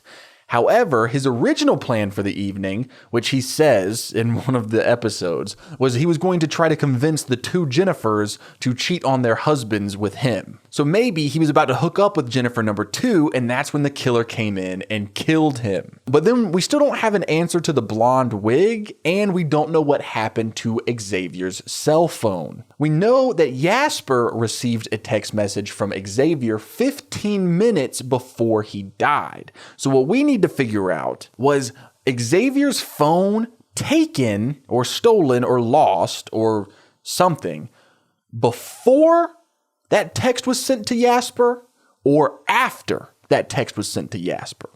If it was stolen before that text was sent to Jasper, then that means the killer is the one who texted Jasper to meet him in the studio. If it was after, then that means Xavier was planning on going to the studio, and then very short window of time after being seen with Chelsea was killed and his phone taken. I honestly feel like we have a lot of the puzzle pieces, because at this point, we've heard the story of the evening several times. We just got to figure out where these puzzle pieces are supposed to go. Which brings me to something that Zoe says at the end of this episode. She's talking to Detective Tiffany Haddish, and she says, well, maybe no one killed Xavier. And she says, I definitely don't think Anik killed Xavier. Which leads me to this theory of, what if this was all a big accident? But because there are so many people at this party with different agendas and different perspectives, it feels like there's something more. The cops said it was an accident when they first arrived, and Tiffany Haddish is the one that said, no, this is a murder. And the reason that she thought it was a murder was later disproved because of the hat under the body, remember? She's facing a lot of heat from the captain and her partner, like no one wants her to work this case. And it's because they seemingly don't trust her because she's not a very good detective. So it could just be a situation where it was a basic accident, but due to the heightened characters in attendance, it just seems like there's more at play because this person loves this person and that person hates this person. And there's so much going on. It's like, surely there was foul play involved, but sometimes shit just happens. But admittedly, it would feel like a cop-out if at the end of this season it was just like, nope, he tripped and fell. So let's look at some suspects. The hard part about the way that this show is formatted is we're seeing everything through the lens of different people. And one of them could just be blatantly lying. And I don't know how to tell because most of the information lines up episode to episode. And when it doesn't line up, it's usually a pretty logical explanation because of like who the character is. Like, remember that example we used way near the beginning of this video where Brett did not even recall a key moment that was a part of Anik's version of events when their daughter was drinking alcohol, and so he takes it from her and he's like, oh, it's juice. We can explain why that was different. Because Brett was going through a pretty intense moment with his ex-wife. He wasn't even paying attention to Anik. And who is a character that everyone is not paying attention to? Walt. He could be walking around with a big sign that says, I'm going to kill Xavier. And because no one pays him any attention, we are not seeing it because we are only seeing what the characters saw. And remember what I said was like the theme of this show. The idea that these people have different perspectives and no one is as simple as they seem. Everyone can be more complicated. The bad guy is the good guy in his point of view. So how do you, because at the end of the day, this isn't just a mystery. This is a story. This is a TV show. So how do you land the plane thematically for a show where this is the theme? I think the only logical way of doing it is by making the killer be someone that everyone likes. Because if in every version of events there is one person who is very likable, then that is the logical explanation for the theme that people are more complex than they seem, right? You take a character like Brett, who everyone kind of thinks is a dick. You make him the killer, and what did we learn from that? Like, if you wanted to boil the theme down to like a rudimentary elementary school theme, don't judge a book by its cover. Don't judge Brett by his cover. He's a good dad. And a lot of the things that he did tonight that made him look like a controlling husband was out of being a good dad. He wasn't chasing down Anik trying to kill him for touching his wife. He was trying to get his daughter's koala. Even Xavier, who very clearly looked like a very slimy, arrogant, narcissistic celebrity, we learned he is actually a very insecure loser who has been fighting his entire life to be seen as something more than a loser. He just wants people to like him. That is a complex character. So if at the end of the show, when this theme is about how everything can be more complicated and you need to be looking deeper, the answer is who is someone that everyone likes. But that's the thing. At this point in the story, I don't know if there is one person who every single person likes. I mean, even Jasper, who is extremely charismatic and goofy, when you saw his point of view, he comes across super cool and chill. But when we saw him in Chelsea's point of view, he comes across as needy and almost clingy and annoying, right? And then there's Zoe, who seemingly everyone does like. But why would she put herself in harm's way to try to save Anik? Maybe it's because she did it and she is a good person and she doesn't, she feels super guilty that Anik would be taking the blame for something that she did. So that's why she's trying to step in. It just doesn't feel right story structure wise because they've really set up the will they, won't they with Anik and Zoe. And it's not even a will they, won't they. It's like they were destined to be together in the past. And because of the events of the night, it didn't work out. It changed the trajectory of their lives, and now they can finally course correct that. That feels like the proper ending for those two characters. So I don't think that it's either of them. So who does that even leave? Well, where the fuck is Jennifer number 2? She's missing, and I don't know why. We also have major characters that we don't know really anything about, like Ned and Jennifer number 1. We barely hear or see from them aside from like little moments here and there where they're just like a part of a greater scene. We know that Xavier accidentally pees off the balcony onto Jennifer 1. I say accidentally, it could have been on purpose, which leads me to my big theory. He's peeing off the balcony onto Jennifer number 1. We hear her say, "I'm going to get my husband." With all of the drama and all of the interconnected stories of lives being ruined and who is in love with who, what if the answer is something simple? Story-wise, we are caught up in Anik's love life, Zoe's love life, Jasper's career, Chelsea's revenge, Brett's marriage. We're so caught up in all of the complexity. What if it's actually the opposite of the theme that we have, latched onto, which is we thought because the theme is, nothing is as simple as it seems. So let's lock on to what is seemingly the most simple and see if it's more complex. I don't know if you guys are following me at this point. I feel almost like a philosophy teacher. But, I mean, I'm having to dig deep in my bag of tricks to solve this mystery. Usually I'm solving teen dramas that don't, like, prioritize the mystery, but this show, it's a good mystery, bro. What if we're not looking for the complexity in what is seemingly simple? What if we are caught up in everything that is complex and it's actually a simple solution? Ned goes up there, confronts Xavier for peeing on his wife, and because Ned is really drunk, he accidentally pushes Xavier off the balcony. These two characters are major characters in this house. However, we don't pay them any attention because we're caught up in searching for the complexity. What if it's just a simple thing that happens? Because, you know, what is the thing that they always say in true crime podcasts and stuff? They're always like, the simple answer is always the right answer. They want you to think, you know, because of TV shows and everything, that it's like, oh no, there's twists and turns. 9 times out of 10, it's the husband who does it, right? And what if that is what the big twist for this mystery is? The show is teaching you people are not simple. People are complex. And then the big reveal is like, no, he was drunk and accidentally pushed him off the balcony after he peed on his wife. Now, how does that involve a blonde wig and Jennifer number 2's disappearance?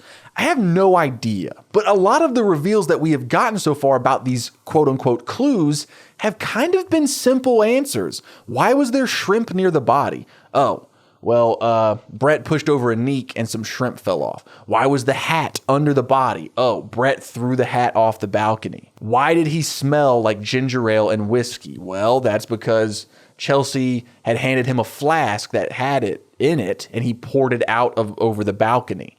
Like, it's little things like that. They're fairly simple answers. Some of them are even like joke answers. So it wouldn't surprise me if the blonde wig and Chelsea's disappearance, forgive me, not Chelsea, Jennifer number 2's disappearance actually have nothing to do with the death. And they're another one of those like simple things. Like the arrow being shot was because Zoe was drunk and partying and she shot an arrow. Like, what if Chelsea number 2, because, oh my God, Jennifer number 2, not Chelsea number 2. There's only one Chelsea. What if Jennifer number 2, because both of the Jennifers are very, very pregnant. What if Jennifer number 2's like water broke? And so she's at the hospital giving birth right now. It's something like that. What if the blonde wig is because Xavier has a kink where he puts on blonde wigs when he wants to hook up with a girl because he's strange, right? It's like not every clue, not every setup has to have this intense payoff. And so those could be simple solutions. And I think that I might be cooking, dude. I think I'm going to lock in that Ned and Jennifer number 1 are the ones that killed Xavier. I think that's a pretty solid theory. I think that it lines up with the story structure of the show.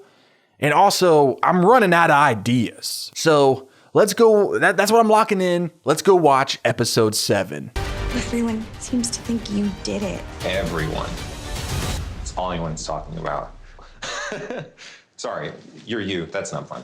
Episode 7, baby, and this time we've got a cop show. And this is actually from the perspective of Detective Tiffany Haddish. This whole episode is about her past and how she operates as a cop. And while we get almost nothing about the actual mystery, we do get some pretty strong insight that could help us with the current mystery. Like, we're learning all about a mystery that she solved back as a cop back in the day. And in that mystery, the suspect used a blue wig to commit a murder and get away with it. And I don't know if you remember, but in our current mystery, there is a blonde wig that is unaccounted for. My theory is just like in that old mystery that we see her solving in this episode, the killer of Xavier used that blonde wig to hide their identity. Because we get a line of dialogue from Anik when he's talking to Zoe in this episode, and it kind of makes a lot of sense. He says, "You and Chelsea were on the stairs. You would have seen someone go up before me." Because there's very little time between when Chelsea and Xavier are in that room. Chelsea leaves the room. Something happens up there. And then when Anik goes upstairs, Xavier is dead. So the death would have had to happen very quickly. So now let's go back to the high school episode of the show when we see them at the St. Patrick's Day party. We get the scene where Chelsea and Xavier walk into a room and everyone sees them together. 2 people go in, but because Walt was already inside in the bathroom, unknowingly to Chelsea and Xavier, there was actually 3 people in the room. 2 people walked in, 3 people came out. What if the killer was hiding in the bathroom in Xavier's room? So let me walk through what I'm thinking. Chelsea goes up into Xavier's room and confronts him. The killer is already in there hiding in the bathroom. Perhaps they even wore a blonde wig to walk up the stairs to Xavier's bedroom a few minutes before so that no one would notice them going up there. Chelsea and Xavier have their moment. Chelsea kind of gets her closure or whatever, and Chelsea walks down the stairs. Now she has a moment with Zoe where they're talking on the stairs. While they're talking, no one goes up the stairs and no one goes down the stairs. However, at some point, Xavier dies up there. It's because the killer is in the bathroom. He jumps out of the bathroom, kills Xavier, then gets back in the bathroom. Anik runs up the stairs. At this point, Xavier's already dead. Everyone starts hearing the commotion downstairs as Xavier's body is being found. Anik goes back downstairs, and in the commotion of it all, the killer takes off the blonde wig, tosses it off the balcony, and walks down the stairs. I know that was a little convoluted, but I tried to explain it as simple as I can. Basically, what I'm saying is the killer was hiding in the bathroom of the bedroom the whole time. And that is why Xavier got killed in such a small window of time, and no one was able to walk up and down the stairs during that small window of time.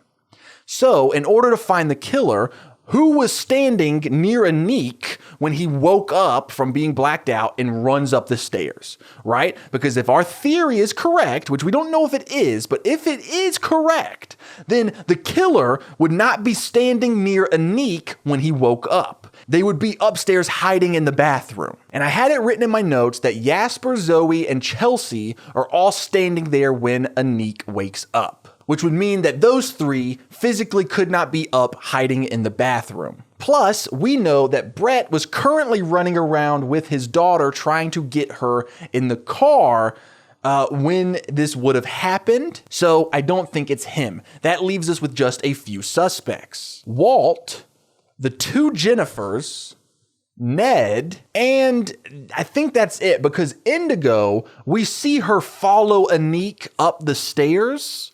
Because remember, we got her point of view in the very first episode. So I think she's clear too. And guess what else about Indigo?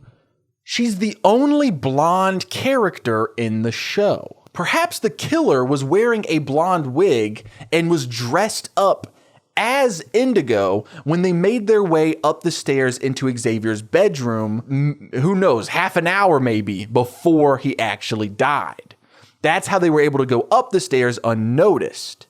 Then they ditch the blonde wig and come back down the stairs in the commotion of everyone finding Xavier's body. So where does this cause problems for me and the theory that I locked in the last time? In order to have a costume of Indigo, a blonde wig, have this whole plan in action, there had to have been, some forethought. This wasn't a passionate rage killing like I thought maybe Ned, his wife got peed on, he goes upstairs, spur of the moment, in a fit of rage, pushes Xavier.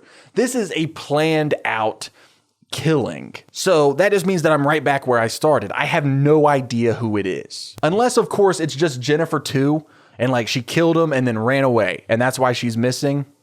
But that doesn't feel right. So who does that even leave me with? I gotta lock in Walt, right? I feel like it's wrong, but I cannot think of any other character that it could be. Plus, the whole reason I have this theory is because of the setup that we got all the way back at the St. Patrick's Day party episode.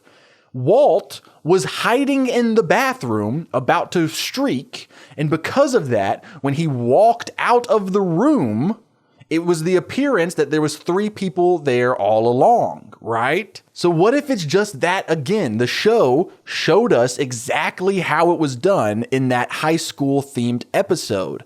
And that way, when we get the reveal, we're like, oh, well, we've already seen this happen before with Walt. He was hiding in the bathroom at the party when Xavier and Chelsea walked in. Now there are 3 people in the room, even though these 2 don't know about it. Who the fuck walks into the bedroom on the night that Xavier dies? Xavier and Chelsea. They walk up together. Chelsea leaves. And then Xavier dies up there. It's literally the exact same scenario that happened last time. It's got to be Walt. That's what I'm locking in. The next episode is the reveal.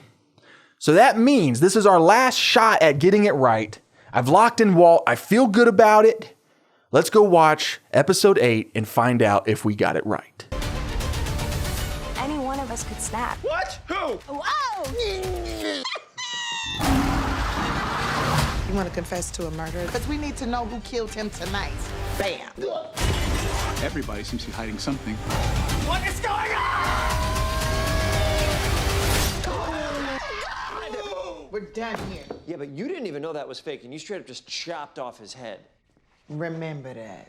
Man, I feel so good about that theory, dude. It was like, I mean, this was a fantastic mystery. This show is awesome. I did not get it right.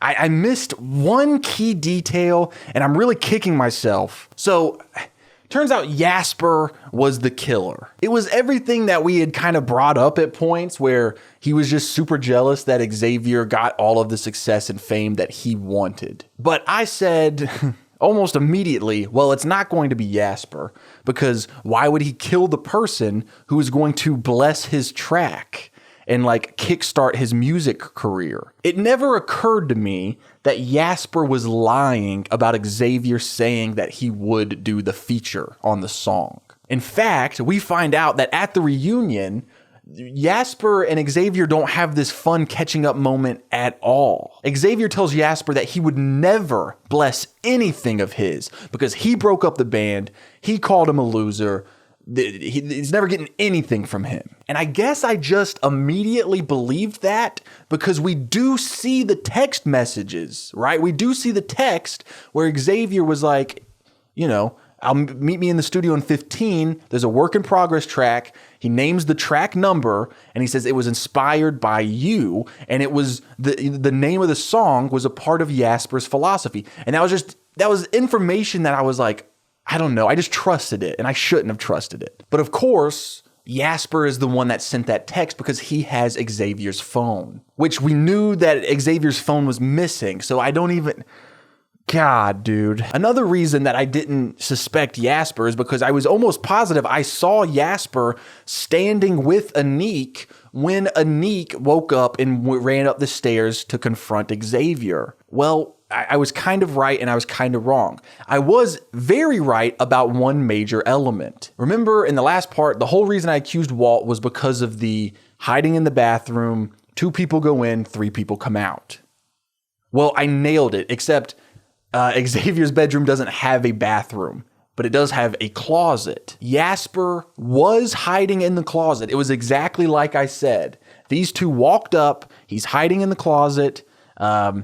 Chelsea leaves. Xavier is standing there on the balcony. Jasper walks out of the closet, punches him in the nose. So that's how you get the nose punch. Tosses him over the balcony, kills him. And this is where I got it wrong.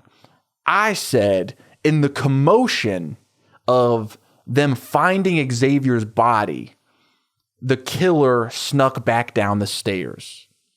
It was the commotion of Anique waking up.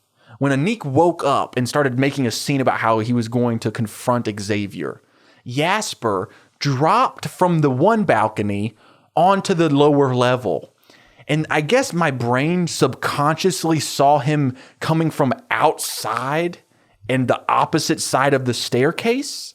So because I just believed it. So I did not solve the mystery. One thing I did get right, surprisingly, because I was just joking around, Jennifer number 2's water did break.